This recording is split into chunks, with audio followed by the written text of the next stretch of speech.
The scene then shifts to Sepia, who is shocked by Junhwa's bizarre question. It makes no sense for him to ask her such a thing, as the Black Knights who kidnapped her were undoubtedly members of a cult. However, Junhwa explains that the reason he suspects her of being a heretic is that all cults share a common trait, their hunger for power rather than faith. The power Sepia wielded was something Junhwa had never seen before. It was chaotic and untamed. Sepia is at a loss for words. Until now, she had only been suspicious of Junhwa, but now he is turning that same suspicion back on her. Moreover, based on what she witnessed of Junhwa's combat abilities, she begins to suspect that he is an inquisitor from the Holy Office of the Church of Luna. If that is the case, she realizes she must tell him everything. Sepia then begins to reveal the source of her power. She explains that ever since childhood, she has experienced episodes of losing consciousness, accompanied by an overwhelming surge of mana. Her family sought help from numerous mages, but none could provide a solution to her condition. Junhwa asks if Sepia is unable to control this power through sheer willpower. Sepia nods in response, explaining that the power is not inherently evil. Whenever an episode occurs, the mana overload typically manifests as magic of either fire or light. Junhwa is surprised at the mention of the light element and recalls the illusion he saw when our boy formed a contract with Sepia. This makes our boy wonder whether Sepia possesses control over holy magic. Sepia urges Junhwa to trust her, insisting that, despite occasionally being overwhelmed by mana, she has never harmed a human. This, however, makes Junhwa question whether Sepia has forgotten how she killed Victor, or if, perhaps, she never even considered Victor to be human in the first place. Junhwa, on the other hand, is taken aback by how suddenly Sepia is being so open about her situation. He wonders if he unintentionally scared her too much. Meanwhile, Sepia directly asks Junhwa if he is an inquisitor. Our boy simply reiterates that he is nothing more than an ordinary mercenary, but Sepia remains unconvinced. She suspects otherwise, believing Junhwa to be from the East. Junhwa is astonished to learn that Sepia considers him an Easterner. However, our boy has no way of knowing anything about the homeland of a mere background character. Junhwa then asks Sepia how his being an Easterner relates to him being an inquisitor, to which Sepia responds that she has heard there are many foreigners in the Holy Office. Our boy dismisses this, stating that he is not affiliated with them, as he despises such suffocating organizations. The Holy Office's inquisitors, also known as the First Moon of Luna, wield immense power but are rigid in their methods, taking down anyone they even suspect of being a cultist. This means that if our boy were truly an inquisitor, he would have eliminated Sepia the moment he became suspicious of her, something Sepia fully understands. Junhwa then advises Sepia that they should align their stories, as they will soon arrive in Liberna City, and he does not want to tell Sepia's brother that she is his subordinate. Instead, he suggests that, since Sepia cannot be separated from him, they should inform Sigmund that she has joined Junhwa in search of a way to treat her injury. However, Sepia doubts her brother will believe that story, as he is likely too concerned about her to simply let her go. However, Junhwa believes that his story is far better than informing Sigmund about the subordination contract between them. Sepia, in turn, asks Junhwa to promise that he will stop Sigmund if he attempts to follow them, as she does not want her brother to throw his life away for her. Sigmund grew up in the slums and fought his way up to become the head of the secondary Night Corps, and Sepia fears that if he follows her, he could lose both his position and his honor. Junhwa initially believed it would be beneficial for everyone if Sigmund joined them on their journey, but after seeing Sepia's sincere request, he promises to prevent her brother from coming along. With that settled, Junhwa tells Sepia they should continue their journey, as Liberna City is now right in front of them. However, as they proceed, our boy hears the distant sound of approaching horses. Looking closely, he realizes that the knights riding toward them are carrying the flag of Libernas Knight Order. Sepia starts running toward the approaching horses, urging Junhwa to hurry, as her brother might be among the knights.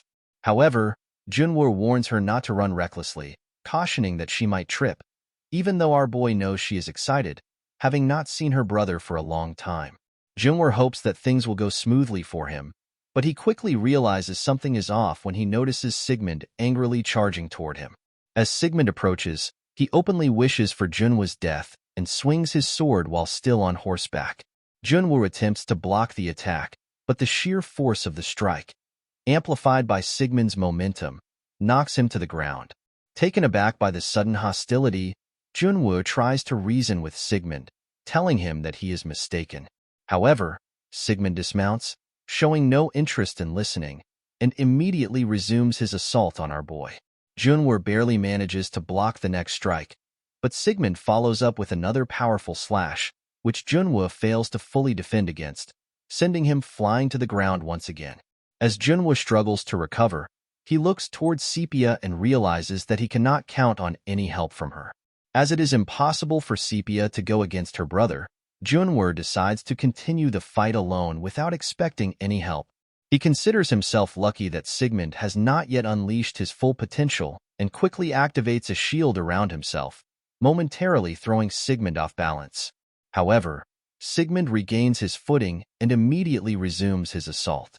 Junwoo swiftly dodges by leaping high into the air and delivers a kick aimed at Sigmund's face. Sigmund, however, manages to block the attack effortlessly with his sword but acknowledges Junwoo's skill, admitting that it was a move he had never seen before. As Sigmund prepares to strike again, he is suddenly hit lightly on the head by Sepia's magic. Shocked, he turns to find his sister glaring at him in clear disapproval of the fight. Seeing Sigmund's stunned reaction, our boy realizes how deep Sigmund's affection for Sepia runs and wonders if it is because she is his only blood relative. Sepia, now visibly angry, demands to know if Sigmund has lost his mind, accusing him of trying to kill her. This revelation stuns Sigmund, while Junwoo, on the other hand, grows both concerned and exasperated, realizing that he will now have to explain everything to Sigmund, who is just now learning that his sister will die without our boy. The scene then shifts to Libernas City, where Junwoo and Sepia have finally arrived. They are now seated in the reception room of the Libernas Knight's residence, where Junwoo explains to Sigmund that he is a wandering doctor from the East who has treated Sepia's curse using Eastern techniques while also eliminating all the dark mages in the process. Sepia, on the other hand, silently thinks that Junwoo is a natural liar. However, Junwoo himself sees no other way to explain the situation to Sigmund. After listening to Junwoo's story, Sigmund apologizes for the trouble he caused earlier but expresses skepticism, noting that Junwoo neither looks like a doctor nor acts like one, especially given his considerable martial prowess. He then asks Junwoo if all Eastern doctors are like him, to which our boy realizes that convincing Sigmund will not be easy. In response, Junwoo simply states that he crossed the ocean to get here, so at the very least, he knows how to protect himself. He further clarifies that Sepia's curse has not been completely cured. Rather, he has used a medical technique from the Eastern continent to temporarily halt its progression. However, he admits that curing Sepia's mark entirely through ordinary methods is impossible. Sigmund, after hearing Junwoo's explanation, grows desperate and asks our boy if he has a reliable cure for Sepia. Junwoo confidently responds that, of course, he does. After all, he is the best doctor in the East, one who even sailed across the ocean to get here. Sepia, on the other hand, is utterly shocked to see Junwoo shamelessly spouting one lie after another. Junwoo continues, telling Sigmund that there was a similar case back in his homeland known as formless poison, a condition that requires constant monitoring during treatment. Since the prescribed medicines frequently change, Junwoo explains that he and Sepia will have to keep traveling together to gather the necessary ingredients. This revelation infuriates Sigmund, who realizes that Sepia will have to leave him again. Frustrated, he tells Junwoo that he cannot allow it and offers to collect the ingredients himself. However, Junwoo firmly replies that only he can properly identify such rare ingredients. Moreover, if the medicine is not administered immediately after being prepared, it could become harmful to Sepia instead of helping her. Despite his resistance, Sigmund struggles with the idea of letting Sepia go, but Sepia gently reassures him, asking him to trust her. She promises to return healthy, safe, and sound. Sigmund becomes emotional and suggests that Sepia go to his room and get some rest, as she must be exhausted from the long journey. He tells her that in the meantime, he will have a private conversation with the doctor. Sepia gladly starts walking toward the room, feeling content after finally being able to share a meal with her brother after so long. However, as she passes by Junwoo, our boy suddenly grabs her hand and, under the guise of checking her pulse, whispers in her ear, ordering her not to wander around and to write a farewell letter to Sigmund while pretending to be unwell. Sepia nods subtly and continues towards Sigmund's room as instructed. Junwoo then reminds her to take care of herself and assures her not to worry, as he will be checking in on her from time to time. Once Sepia is gone, Sigmund turns to Junwoo and tells him to drop the pretense, encouraging him to speak freely if he has any concerns. Junwoo smirks and replies that, coincidentally, he was about to say the same thing. Sigmund then pointedly asks Junwoo about his true identity, making our boy realize that Sigmund is not looking for the same fabricated answer he gave him just moments ago. Realizing that Sigmund won't accept the same fabricated answer, Junwoo decides to go with something closer to the truth. He tells Sigmund that he has been going by the name Dio in these parts, while working as a mercenary to make a living. Upon hearing this, Sigmund asks if he possesses a mercenary medallion, to which our boy responds that he was planning to obtain one here in Liburnos. Sigmund then presses further, questioning why he should believe that Junwoo is capable of lifting Sepia's curse. Junwoo calmly responds that he has already cured it once before. However, in reality, our boy knows he cannot reveal the full truth, not even if it means risking his life.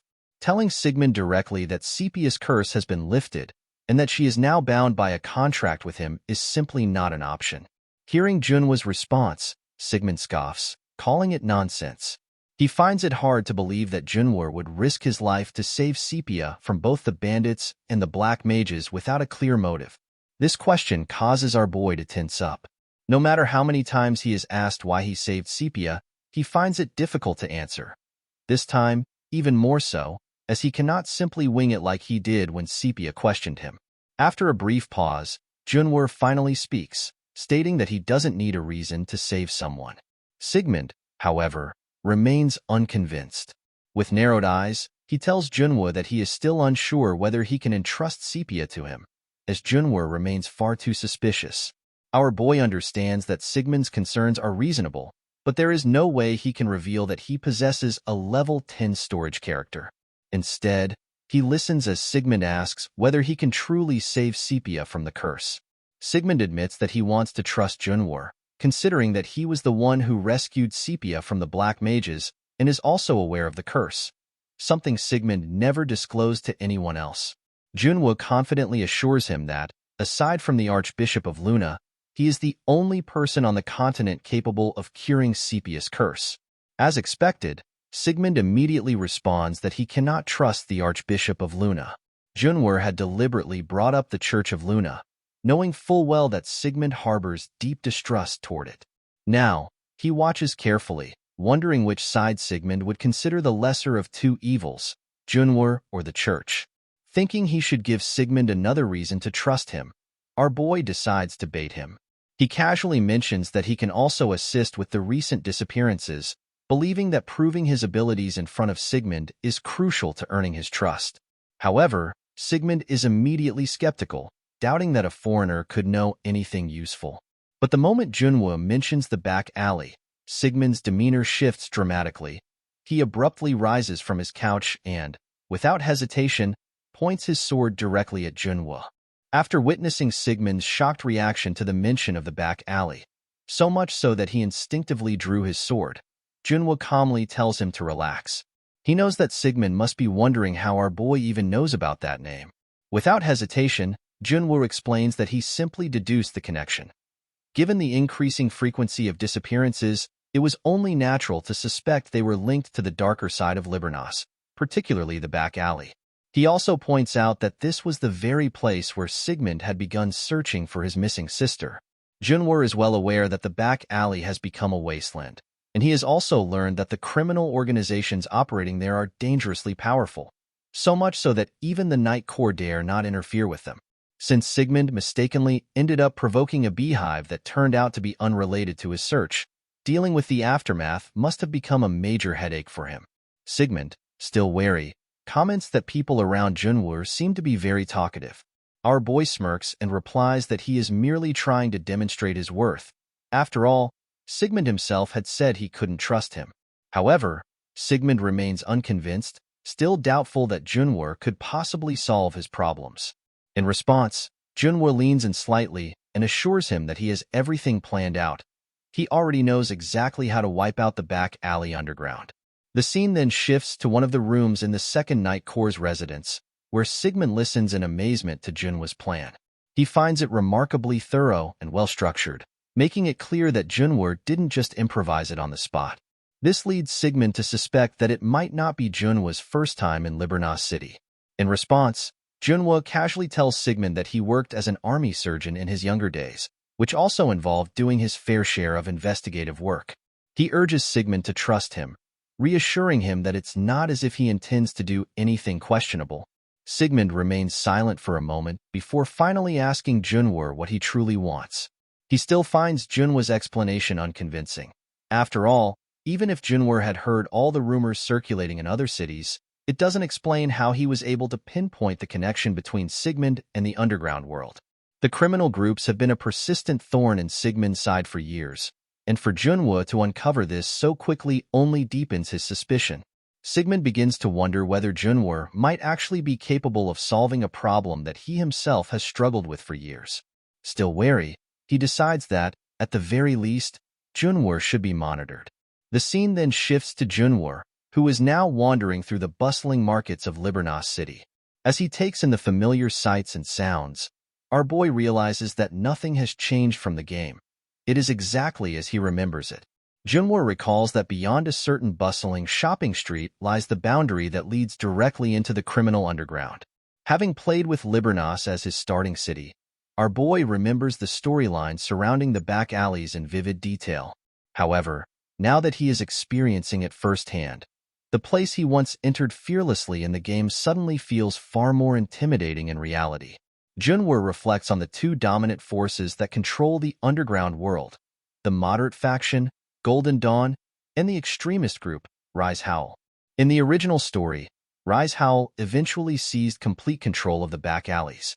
However, in the game, Sigmund ultimately annihilated them in an uncontrollable rage following Sepia's death.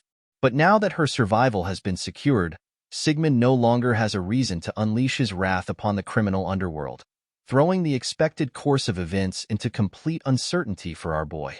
Despite this, Junwoo realizes that the previous storyline holds a valuable clue he can use to his advantage. In the game, Golden Dawn was ultimately wiped out by Rise Howl after suffering severe losses at Sigmund's hands. Right now, the story is at that exact turning point, meaning that Golden Dawn is still intact but vulnerable. If Junwoo acts carefully, he might be able to change the course of events entirely. Junwoo enters the headquarters of Golden Dawn and delivers a message to its leader, Rudin, in his role as the Inspector General. Rudin had not expected the Inspector General to personally visit their headquarters to deliver Sigmund's apology, especially since the vice leader, Sigmund, rarely apologizes to them. Junwoo, however, is more surprised by something else. Despite Golden Dawn having suffered heavy losses, Rudin still greets him with a smile. It's exactly the kind of composure Junwoo expected from the head of Golden Dawn, though it doesn't change the fact that Rudin is, at the end of the day, a despicable criminal. Keeping up appearances, Junwoo assures Rudin that they will no longer interfere in the back alleys and expresses his hope that they can maintain good relations moving forward. Rudin nods in agreement and politely tells Junwoo to take care on his way back. As Junwoo steps out of Golden Dawn's headquarters, he reflects on how the foundation for the events 2 days from now has been successfully laid. With this matter settled, all that remains is for him to visit the storage NPC, who, to Junwoo's surprise, is standing right in front of him. The scene then shifts to the sewers beneath Libernas City, where Junwoo is now busy fending off a swarm of rat men, vicious creatures armed with knives, using them to hunt their prey. However, today, they are the ones being hunted. As Junwoo fights, he notices that the essence of fire he retrieved from his storage has fulfilled another requirement for a skill evolution. However, upon inspection, he finds that the skill itself has not changed significantly. While checking the system's status message, another Ratman attempts to ambush him. However, Junwoo senses the movement just in time, activating his shield to block the attack. In one swift motion, he retaliates, sending the creature flying back toward the rest of its group. Without hesitation, he activates his skill mark, triggering an explosion that wipes out the remaining rat men. As the battle ends, Priest Krupies approaches and greets Junwoo, checking to make sure he is unharmed. Junwoo, still unfazed, simply responds that he is doing just fine. Krupies praises Junwoo's extraordinary strength, remarking that his explosion magic was powerful enough to shatter the holy shield he had laid out. Junwoo had met Priest Krupies of the Luna Temple shortly after registering as a mercenary and taking on a few quests, one of which was this very mission, a Ratman extermination that required him to clear out the city's sewers. Initially, Junwoo had planned to complete the quest alone, but later decided there was no harm in having a priest in the party, so he offered Krupies the opportunity to join him. Krupies expresses his gratitude, thanking Junwoo for assisting with the church's investigation mission, as it has been progressing much more smoothly thanks to his help.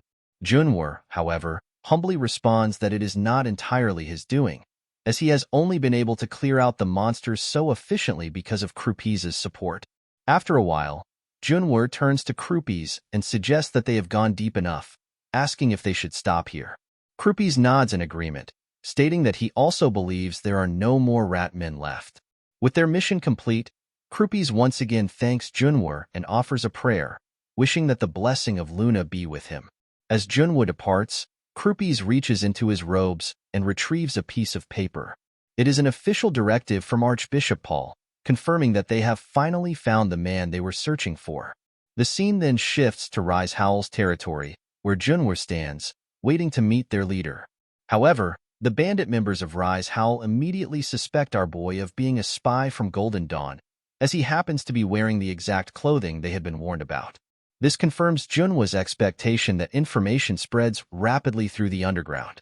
One of the bandits steps forward, sneering at Junwoo and telling him that he is far too arrogant if he thinks Rise Howl is as weak as Golden Dawn.